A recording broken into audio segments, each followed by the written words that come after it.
الحمدللہ وکفا والصلاة والسلام علی من لا نبی بعد اما بعد بسم اللہ الرحمن الرحیم۔ الحمدللہ حج مذاکرہ گروپ کی جانب سے ہمارا یہ منزل حج تک کا سفر آہستہ آہستہ بڑھ رہا ہے اور الحمدللہ حج کے اعمال شروع ہو رہے ہیں۔ اس سے پہلے سبق اور پڑاؤ میں ہم نے یہ سیکھنے کی کوشش کی کہ منا جانے سے پہلے کس طریقے سے اس کی تیاری کی جائے گی۔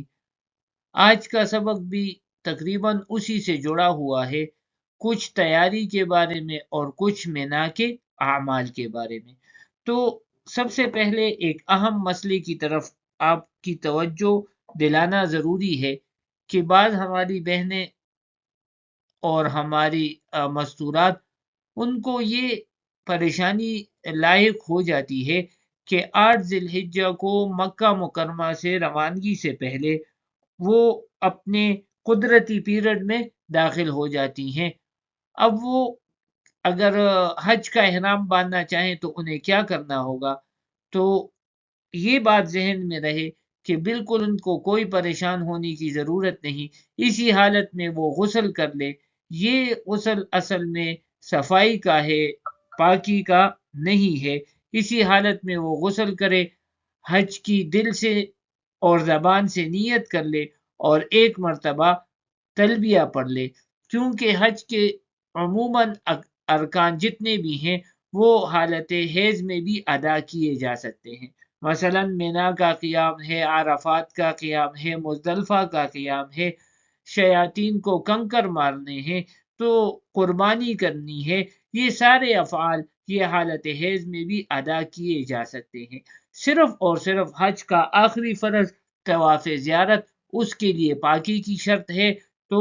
طواف زیارت کے لیے ان کو پاک ہونے کا انتظار کرنا پڑے گا۔ جب بھی وہ پاک ہو جائیں تو وہ طواف زیارت ادا کر سکتی ہیں۔ اور مردوں کے لیے تو یہ حکم ہے کہ 12 ذی الحجہ کی مغرب کے بعد اگر وہ طواف زیارت کریں گے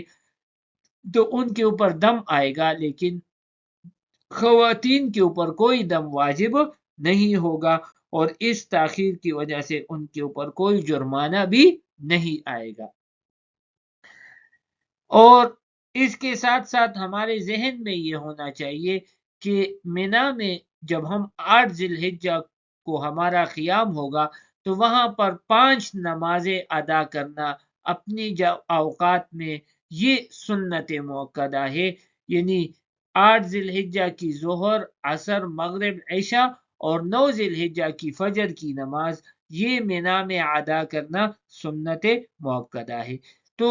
5 تو نمازیں ہو گئی، باقی اوقات منا کے یہ انتہائی قیمتی اوقات ہیں، تو ان لمحات کو، ان اوقات کو اللہ جل شانہ کے ذکر میں، تلاوت قرآن پاک میں، تلبیہ کی کثرت میں، ایک دوسرے کے ساتھ حج کا مذاکرہ کرنے میں گزارنے چاہیے، اور اس طرح اپنے وقت کو قیمتی بنانا چاہیے۔ اس کے ساتھ ساتھ ہم یہ خیال رکھیں کہ ہم ایک انتہائی مقدس مقام میں ہیں، تو عام طور پر لوگوں کی یہ عادت ہوتی ہے کہ آپس میں بحث مباحثہ کرتے ہیں۔ حج کے احکامات میں بھی بعض مرتبہ غیر ضروری بحث مباحثہ، ایک تو ہے مذاکرہ سیکھنا سکھانا، وہ تو ایک بہترین عمل ہے، لیکن غیر ضروری بحث و مباحثہ اس سے گریز کرنا چاہیے، کیونکہ یہ خدا نخواستہ ہمارے اعمال کے ضائع ہونے کا سبب بن سکتا ہے۔ اس کے بجائے ہم اپنے وقت کو ذکر اذکار میں قیمتی بنائیں، یا اگر اپنے ہی خیمے یا آس پاس خیمے میں علماء کرام حج کا مذاکرہ کر رہے ہوں، بیانات کر رہے ہوں، تو ہم کوشش کریں کہ اس میں شرکت کریں تاکہ ہمارا حج مبرور اور مقبول ہو جائے۔ جیسے میں نے عرض کیا کہ منا میں یہ 5 نمازیں پڑھنا مستحب ہے، اور منا میں یہ رات کا قیام سنت موقدہ ہے، تو ہوٹل یا کسی قریبی جگہ رات گزارنا صرف اپنی راحت اور آرام کے لیے یہ خلاف سنت بھی ہے اور انتہائی محرومی کی بھی بات ہے، بلکہ ہمیں تو یہ آرزو اور تمنا ہونی چاہیے کہ ہمارے پیارے محبوب حضرت محمد مصطفیٰ صلی اللہ علیہ وسلم نے منا میں رات گزاری ہے، تو ہم بھی کوشش کریں کہ ہماری رات بھی حضور صلی اللہ علیہ وسلم کی اتباع میں منا میں ہی گزرے اور کہیں اور ہماری رات نہ گزرے۔ ایک اور پریشانی عام طور پر حجاج کو ہوتی ہے کہ حجاج کرام کی تعداد کے زیادہ ہونے کی وجہ سے بعض حجاج کرام کے خیمے سعودی حکومت نے وہ مینا کے بجائے مزدلفہ کے حدود میں لگائے ہوتے ہیں، جس کو نیو مینا کہا جاتا ہے۔ تو اب لوگ پریشان ہوتے ہیں کہ آیا ہماری سنت ادا ہو گئی یا نہیں ہوئی؟ تو بالکل پریشان ہونے کی ضرورت نہیں ہے، یہ بالکل آپ کی سنت انشاءاللہ ادا ہوگی۔ اس کو آپ آسانی سے ایسے سمجھ لیں کہ لوگ مسجد میں نماز پڑھنے کے لیے آئیں، مسجد میں صفیں بڑھ جائیں اور ساری مسجد بھر جائے، حال بھر جائے، اوپر منزلیں بھر جائے اور باہر سڑک پر مجبوری کی وجہ سے صفیں بچاری جائیں، تو باہر کے لوگوں کو بھی یقیناً باجماعت اور مسجد کا ثواب اللہ جل شانہ عطا فرمائیں گے۔ تو یہ بھی ایسے ہی سمجھ لیں۔ البتہ اگر کسی بندے کو اللہ نے وسعت اور طاقت دی ہو اور توفیق دی ہو اور وہ نمازوں کے لیے مینا کے حدود میں جا کر وہاں پڑھ لے تو یہ تو بہت بڑے اجر اور ثواب کا باعث ہوگا۔ لیکن اگر مستورات ہیں اور کوئی پریشانی ہے تو اپنے آپ کو تکلیف میں ڈالنے کی ضرورت نہیں ہے۔ اللہ جل شانہ ہمارے حالوں سے واقف ہے، ہمارے دلوں کے بیت کو جانتا ہے، ہمارے ہر عمل، ہر فعل سے اللہ جل شانہ واقف ہے۔ جو ہمارے بس میں ہے اس کو بھی اللہ جانتے ہیں، جو ہمارے بس میں نہیں ہے اس کو بھی جانتے ہیں، اور اللہ جل شانہ چھوٹی چھوٹی چیزوں پر اپنے بندوں کی مغفرت کرنے والے ہیں، تو بالکل پریشان نہ ہوں۔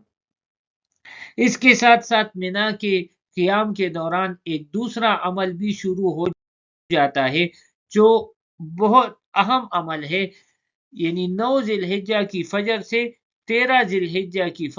کی عصر تک ہر نماز کے بعد ایک مرتبہ تکبیر تشریق کہنا واجب ہے۔ جیسے ہم پاکستان میں یا اپنے ملک اور اپنے شہر میں ان تکبیرات تشریق کا اہتمام کرتے ہیں، تو ویسے ہی ہمیں چاہیے کہ مینا میں بھی ان تکبیرات تشریق کا اہتمام شروع کیا جائے، اور مرد ہر فرض نماز کے بعد بلند آواز میں ایک مرتبہ اور خواتین آہستہ آواز سے ایک مرتبہ اس کو لازماً پڑھیں، کیونکہ یہ واجب ہے۔ عموماً ہماری بہنوں کو اس مسئلے کا پتہ نہیں ہوتا اور وہ اس واجب کو ترک کر دیتی ہیں، تو ایسا نہیں کرنا چاہیے، بلکہ اپنے لیے ذہن میں بٹھا دیں۔ عام طور پر بھی علماء فرماتے ہیں کہ 9 ذی الحجہ سے 13 ذی الحجہ تک خواتین کو یہ تلقین کی جاتی ہے کہ آپ جس جائے نماز پر نماز پڑھتے ہیں اس کے کونے پر ایک چٹ لگا دیں، تکبیر تشریق، صرف اتنا لکھ دیں، تو ہر نماز میں آپ کو یاد آئے گا کہ تکبیرات تشریق پڑھنی ہے، لیکن یہ فرض نماز کے بعد پڑھنی ہے۔ ٹھیک ہے جی، اور تکبیرات تشریق کے الفاظ یہی ہیں جو آپ کو اسکرین پر نظر آ رہے ہیں: اللہ اکبر، لا الہ الا اللہ واللہ اکبر وللہ الحمد۔ اللہ سب سے بڑے ہیں، اللہ کے سوا کوئی معبود نہیں، اللہ سب سے بڑے ہیں، اور تمام تعریفیں اللہ جل شانہ کے لیے ہیں۔ تو اللہ جل شانہ سے آخر میں یہی دعا ہے کہ ہمیں اسی طرح ہر سنت، ہر مستحب اور چھوٹے سے چھوٹے بات کی ادا کرنے کی توفیق عطا فرمائے، کیونکہ یقیناً اللہ جل شانہ کے توفیق کے بغیر کچھ بھی ممکن نہیں ہے۔ تو اللہ سے اس کے فضل اور توفیق کی دعا ہے، اور یہی دعا ہے کہ اللہ ہمارے ہر عمل کو مقبول اور مبرور بنا دے، خصوصاً ہمارے اس حج کے عمل کو۔ آمین یا رب العالمین، وآخر دعوانا ان الحمد للہ رب العالمین۔